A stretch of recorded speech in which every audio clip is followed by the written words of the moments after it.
I own a unit in a block of 8. There is a block of land at the end which is owned by our block. The land is worth about 200,000, so each owner's stake is 25,000. 7 owners would like to sell the block, but every time the matter is raised, one owner votes no. She owns the unit next to the block and has moved her fence in order to use some of the block for her garden. She doesn't want anything built next to her.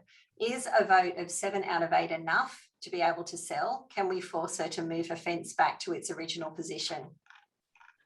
Well, I think 2 things arise out of that. One is the plan amendment, and the other is the notion of this fence. Dealing with those separately, factually, it sounds very much like our Button and Kung or the Aldi example, where most owners want to sell, one person doesn't. This isn't a circumstance where they lose title. I imagine that this parcel is common property that can be carved out and disposed of. It very much looks like it's that LD example then. So if you get a fair purchase price, the tribunal would require some evidence that that the sale value has some relationship with proper realisable value. That would deal with the economic best interest. As far as the social best interest goes, well, I suppose that sole lot owners' arguments are going to be they're probably more planning arguments, such as overshadowing, overlooking, and the proximity of any construction that might occur.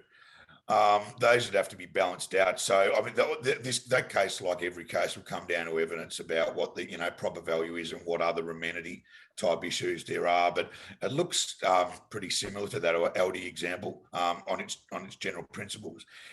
In regards to the fence, it's of course common where owners abutting parts of common property see them as their fiefdom, and that they can use them, as their own, and fence them off, etc. Well, it's a plain breach of the rules, the model rules. Whether or not your owner's corporation has registered rules, I don't know, but you probably don't need them. The model rules make it clear that an owner or occupier must not obstruct other owners and occupiers or lawful interests from their ability to access common property. So that fence can be removed apropos a rule breach.